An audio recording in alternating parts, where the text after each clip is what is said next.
Comedy ಹೆಸರಲ್ಲಿ ತುಂಬ double ಮೀನಿಂಗ್ಗಳ ಡೈಲಾಗ್ಗಳು ಗೊತ್ತಾಗ್ತದೆ ಫಿಲ್ಮಲ್ಲಿ. ಫ್ಯಾಮಿಲಿ ಮಕ್ಕಳು ಓದ್ತಾರೆ, ತುಂಬ ಮುಜುಗರ ಆಗ್ತದೆ ಮತ್ತು ಒಬ್ಬ ಹಿರಿಯ ನಟಿಯಾಗಿ ಅದ್ರ ಬಗ್ಗೆ ತಾವು ನನಗೇನಾ ಯಾರಾದರೂ ಸಿಕ್ಕ ಮೇಡಮ್ ನಿಮಗೆ ಕೇಳ್ತಾ ಇದ್ದೀನಿ.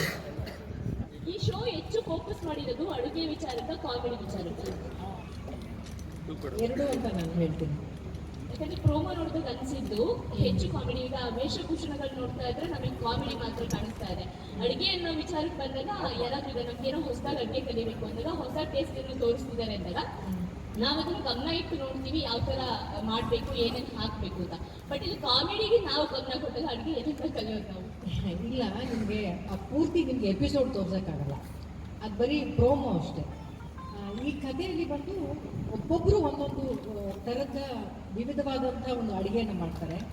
ಆ ಅಡುಗೆಯನ್ನು ಮಾಡೋದ್ರದ್ದು ಜೊತೆಗೆ ಆ ಬಾಟ್ಲೆ ಕೊಡೋದಕ್ಕೆ ಒಂದಿಷ್ಟು ಜನ ಇರ್ತಾರಲ್ಲ, ಅಲ್ಲಿ ಹುಟ್ಟುವಂಥ ಒಂದು ಕಾಮಿಡಿ ಇದೆಯಲ್ಲ, ಅದು ತುಂಬ ವಿಶೇಷವಾಗಿದೆ ಅಂತ ನನಗನ್ನಿಸ್ತು.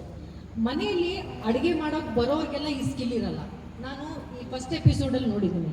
ಅವರು ಇಡೀ ಕರ್ನಾಟಕದಲ್ಲೇ ತುಂಬ ಹೆಸರು ಮಾಡಿರುವಂಥ ಒಬ್ಬ ಅಡುಗೆಗಾರ. ಅವರ ಅಡುಗೆಯನ್ನು ನಾನು ಟೇಸ್ಟ್ ಮಾಡೋಕ್ಕೆ ಕಾಯ್ತಾ ಇದ್ದೆ, ಆದರೆ ಪಕ್ಕದಲ್ಲಿ ಅವ್ರು ಕೊಡೋ ಬಾಟ್ಲೆನ ಸಹಿಸ್ಕೊಂಡು ಅವ್ರ ಕೈಲಿ ಅಡುಗೆ ಮಾಡೋಕ್ಕಾಗಲಿಲ್ಲ.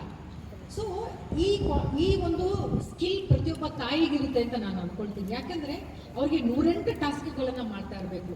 ಬೆಳಗ್ಗೆ ಮಾವನಿಗೆ ಬೇರೆ ಥರದ್ದು ರುಚಿ ಒಂದು ಮಾಡಿಕೊಡ್ಬೇಕು, ಮನೇಲಿ ಮಕ್ಕಳೇನೋ ಗಲಾಟೆ ಮಾಡ್ತಾ ಇರ್ತಾರೆ, ಮಧ್ಯದಲ್ಲಿ ಹೋಗಿ ಅವರೇ ಏನೋ ಒಂದಿಷ್ಟು ವಸ್ತುಗಳನ್ನ ಹೋಗಿ ಶಾಪಿಂಗ್ ಮಾಡ್ಕೊಂಡ್ಬರ್ಬೇಕು. ಈ ರೀತಿ 100 ಟಾಸ್ಕ್ಗಳನ್ನು ಫೇಸ್ ಮಾಡ್ತಾ ಅಡುಗೆ ಮಾಡ್ತಾಳಲ್ಲ, ಆ ಪ್ರತಿಯೊಬ್ಬ ತಾಯಿಗೆ ಈ ಥರದ್ದು ಒಂದು ಕ್ವಾಲಿಟೀಸ್ ಇರುತ್ತೆ ಅಂತ ನಾನು ಅಂದ್ಕೊಳ್ತೀನಿ.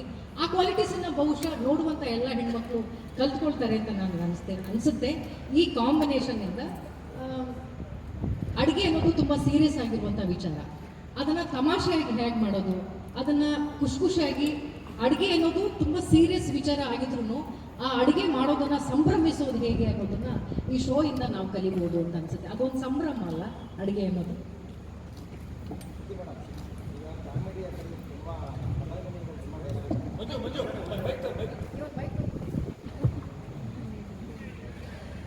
ಕಾಮಿಡಿ ಹೆಸರಲ್ಲಿ ತುಂಬ ಡಬಲ್ ಮೀನಿಂಗ್ಗಳ ಡೈಲಾಗ್ಗಳು ಗೊತ್ತಾಗ್ತದೆ ಫಿಲ್ಮಲ್ಲಿ. ಫ್ಯಾಮಿಲಿ ಮಕ್ಕಳು ಎಲ್ಲ ಕೂತ್ಕೊಂಡು ಓದ್ತಾರೆ, ತುಂಬ ಮುಜುಗರ ಆಗ್ತದೆ ಮತ್ತು ಒಬ್ಬ ಹಿರಿಯ ನಟಿಯಾಗಿ ಅದ್ರ ಬಗ್ಗೆ ತಾವು ಇಲ್ಲ, ಇಲ್ಲಿ ಅದಕ್ಕೆ ಇದುವರೆಗೂ ಅವಕಾಶ ಇಲ್ಲ, ಇನ್ನು ಮುಂದೆನೂ ಇರಲ್ಲ ಅಂತ ಅಂದ್ಕೊಳ್ತೀನಿ. ನಾನು ನೋಡ್ತಾ ಹೋದ್ರೆ ಇದು ಎಂಟರ್ಟೈನ್ಮೆಂಟ್ ಜಾಸ್ತಿ ಇದೆ ಅಂತ ತುಂಬ ಜೋರಾಗಿ ಕೇಳಿಸ್ತಾ ಇದೆಯಲ್ಲ. ಸೊ ನೋಡ್ತಾ ಹೋದ್ರೆ ಎಂಟರ್ಟೈನ್ಮೆಂಟ್ ಜಾಸ್ತಿ ಅಂತ ಅನ್ಸುತ್ತೆ. ಕಾಂಪಿಟೇಷನ್ ಏನಾದರೂ ಇರುತ್ತಾ, ಜಡ್ಜ್ಮೆಂಟ್ ಏನಾದರೂ ನೀವು ಕೊಡ್ತೀರಾ ಅಥವಾ ಜೋಡಿ ವೈಸ್ ಎಲಿಮಿನೇಟ್ ಆಗ್ತಾ ಹೋಗ್ತೀರಾ? ಅಲ್ಲ, ಹೌದು. ಪ್ರತಿ ಒಂದು ವಾರನೂ ಕೂಡ ಅಡ್ವಾಂಟೇಜ್ ಟಾಸ್ಕ್ ಅಂತ ಇರುತ್ತೆ ಮೇನ್ ಟಾಸ್ಕ್ಗೆ ಮುಂಚೆ.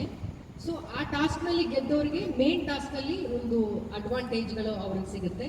ಹಾಗೆ ಪ್ರತಿ ವಾರನೂ ಕೂಡ ವಾರದ ಕುಕ್ ಆಫ್ ದಿ ವೀಕ್ ಅಂತ ಕೂಡ ಅವ್ರಿಗೆ ಬಹುಮಾನ ಇದೆ. ಇನ್ನು ಶೋ ಗೆಲ್ಲೋ ಬಹುಮಾನದ ಹೊರತಾಗಿ ಪ್ರತಿ ವಾರವೂ ಕೂಡ ಒಂದು ಬಹುಮಾನ ಇದೆ.